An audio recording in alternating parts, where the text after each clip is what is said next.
Coach Corey Wayne, and this is my video coaching newsletter. And the topic of this newsletter is going to be verbally abusive lovers. Well, I've got a really short email from a woman who's dating a guy who's really verbally abusive. He says some really fucking shitty and nasty things to her when he gets pissed off. He basically acts like a 5-year-old. He has zero communication skills, and he's completely fucking immature and clueless.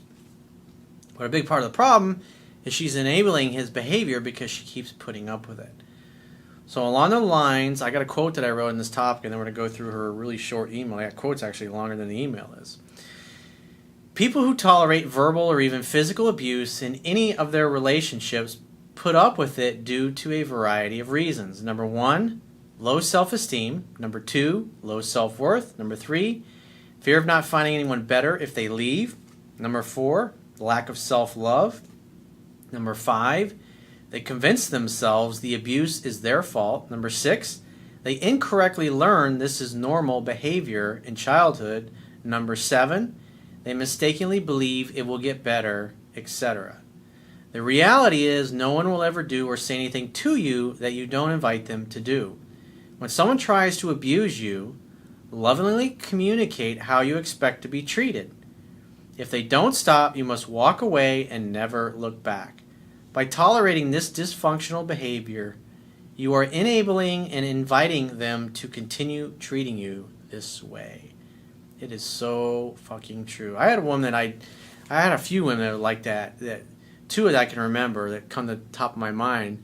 They were like that. They would get pissed and they just start saying the nastiest, fucking meanest shit. Now I understand that they're hurting and they're upset, but calling me names and I mean, come on, you're not 5 years old. And I would just say, look, you're being verbally abusive to me and I don't like it. Talk to me and communicate in a loving way like an adult. And they couldn't help themselves. They wouldn't stop. They just kept communicating and eventually it's like, arrivederci, see you later. Don't let the door hit you in the ass on the way out. I was fucking out of there and it hurt and it sucked because I really love these women, but if people are unwilling to treat you the way you want to be treated and the way you deserve to be treated, you have to have the fucking strength to walk away. Because when you stay and you put up with this bullshit, you're just saying, please, please, thank you, may I have another, like Animal House. So she says, hello, Corey. I'm a woman, not a man, and I have a question, and I hope you can answer it on YouTube. Hey, I'm answering it on YouTube. Obviously, I liked it because this is something that a lot of people suffer from. They make excuses. And one of the things you should definitely read upon is codependency behavior. If you're somebody that tends to find yourself constantly in relationships, friendships, business associations with people like this, even if you have clients that are like this, it's like the business I have now. I remember back when I was in real estate. I had clients. It's like when you don't have a lot of clients, you put up with asshole clients. But when you get to the point where you're busy and you're successful, because it doesn't matter what business you're in, you're going to attract miserable fucking people. And in the business I'm in, there's definitely a lot of people that come to me that are really hurting and they think they're going to take the shit out on me. And I'm not going to fucking put up with that.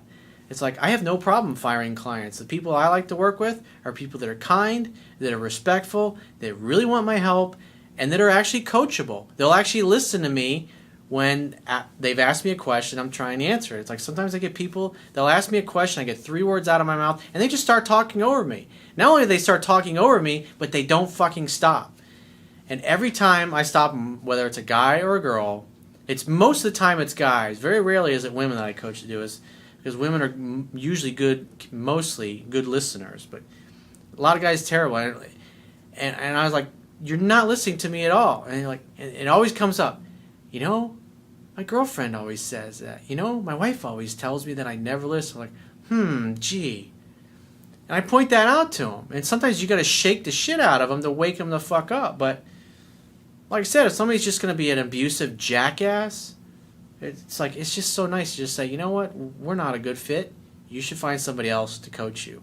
Because life's too short. It's like I do this because I enjoy it. I love helping people. And I want to work with people who appreciate what I have to offer. If somebody's a fucking jackass, you know what? They can fucking go on down the road. It's like, I don't need it in my life. When I was younger, I used to put up with that shit. I had business partners, one of them that was like that, verbally abusive all the time, acted like a fucking child, even though he was 30-something years older than me.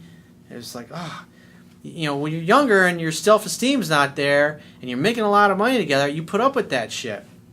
Eventually, as you grow and you get older and you get stronger, and you start to really know who you are and what's important to you, you don't fucking tolerate that shit. And it's like, I had friends in my life when I was younger that I put up with that. It's a pattern. If you think lowly of yourself, you'll tolerate lovers that are like this. You'll tolerate business partners that are like this. You'll tolerate asshole fucking clients that are like this. You'll tolerate asshole bosses. And it's quite simple. Well, let me finish her email, and I'll get into that in a second because it's really short. She says, I follow your videos whenever I need support and I feel down in my relationship. How should a woman respond when a man disrespects her and verbally abuses/bullies her in a relationship? How does she respond when her so-called loving boyfriend calls her a slut and a prostitute when they are arguing? I'm hoping to hear from you soon in one of your videos. Well, what I would say to him, I'd say this one time. I'm tired of you talking to me this way. I'm tired of you verbally abusing me. If you can't talk to me in a loving, adult manner, we're not going to talk until either A, you apologize and act like an adult and communicate like an adult, or that's it. I'm just going to say, fuck it. That's done. Don't ever fucking call or contact me again. And you're going to have to walk away and never look back. Because part of the problem is you stuck with this guy for probably a good length of time. And since you keep putting up with it and you keep tolerating it, you're literally enabling his behavior. You're inviting him to continue treating you this way. And most people stay in relationships like this because they're terrified. They're not, you know, in addition to the issues that I listed above in the quote, but it's like they don't think they're worthy or they don't think they're going to find anybody better. I mean, a lot of people do that. A lot of people stay in a shitty job because they're, I won't find anything better. And then they don't do anything to help themselves. They don't look for any other job.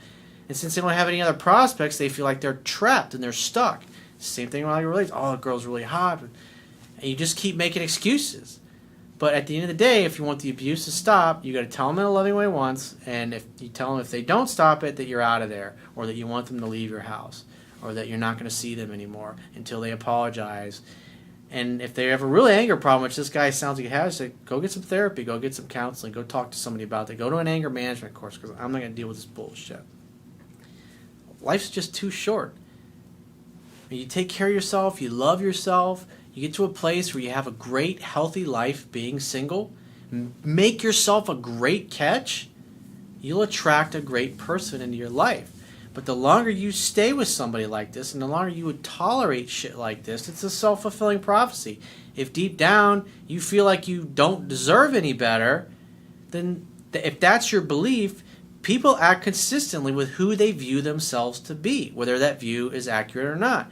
So if you view yourself to be a steaming pile of dog dung, you're going to act in ways that are aligned with that. You're going to tolerate shit like that. You're going to tolerate the kind of abuse that I tolerated in my former business partnership that I had, or the friendships. I had a best friend that was always taking advantage of me.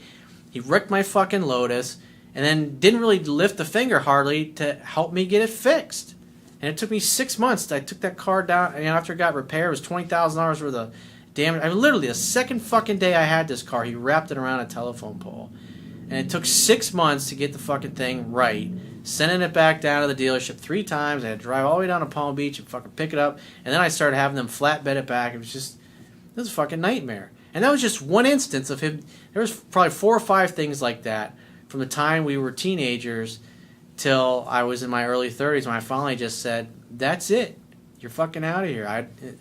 It's like you just got to let people like that go. It's tough, especially when you've known each other for a lot of years. You got friends that are like that, and you just got to cut them out of your life because they're not on your team. They're not going to help you get to where you want to be. This particular friend took advantage of me and my kindness, and he took my niceness for being weak. And at the time, when I was younger, I was weak. But when I got older, I became more successful, and he just became more jealous and more envious of my success. And I would hear shit that he would say about me behind my back. It's like a lot of people put up with people that are like that, and you don't have to. But again, if you tolerate people like that in your life, you're going to continue to attract them into your life.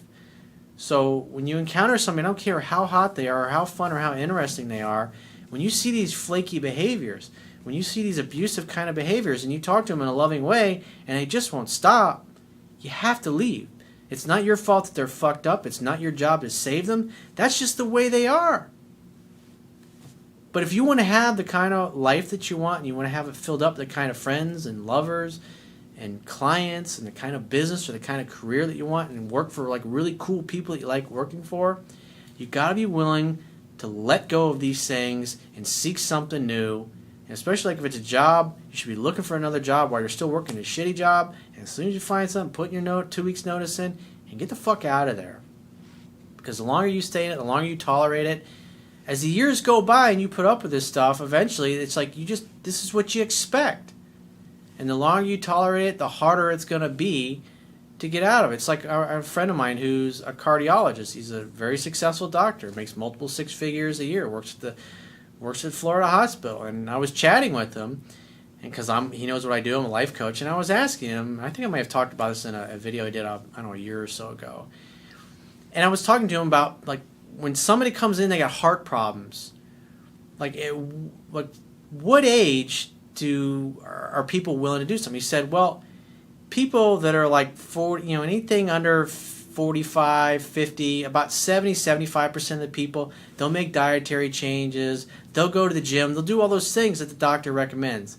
But he said, like, it's like once people hit like 55, people that are 55 and up, when you tell them to exercise or go to the gym or to eat right, and they've got all these health problems, 75% of them are like, yeah, that's great, doc, but just give me the fucking pill. I just want the pill. Give me the operation. Give me the bypass.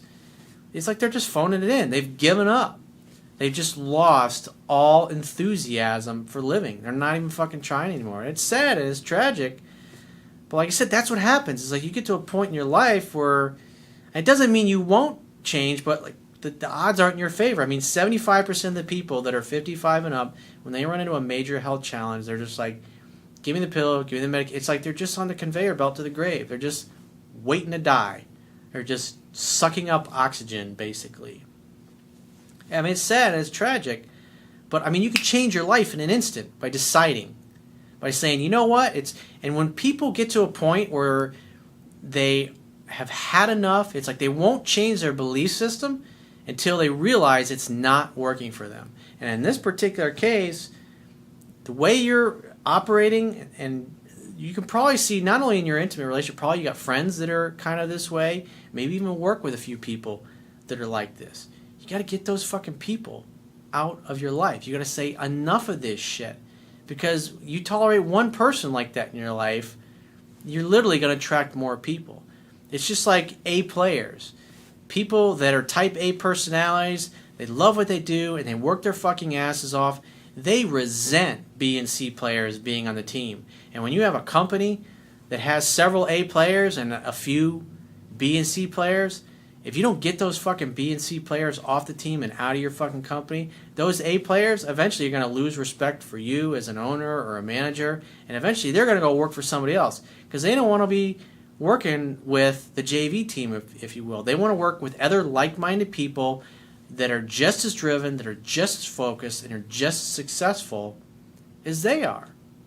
Like attracts like. You are who you associate with. The quality of your life is in direct proportion to the quality of the people who you consistently spend your time with. The quality of your life is in direct proportion to the expectations of your peer group. Surround yourself with people who are smarter, more loving, more compassionate, healthier, driven, more successful than you are, because they'll lift you up. But you hang out with people that are below your level, they're just going to tear you down and drag you down and criticize you and try to make you feel like a piece of shit. And if you already kind of feel like a piece of shit and you have other people around you who are constantly trying to make you feel like a piece of shit, well, guess what?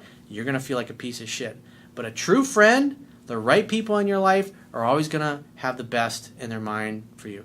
It's like, even though I've had plenty of great relationships, I've also had plenty of shitty relationships in my life.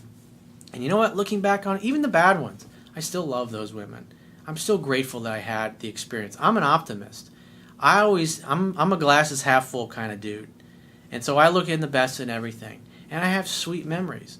I don't care how bad or how, I don't even think about those things. I focus on the wonderful things I learned and all the experiences that we had, and what a great gift and what an honor it was to have them in my life. Because everybody that comes in your life, whether you believe it or not, whether you agree with it or not, they're there for a reason. It's not a fucking accident that they're there. They're there to teach you something. You have a gift for them, and they have a gift for you.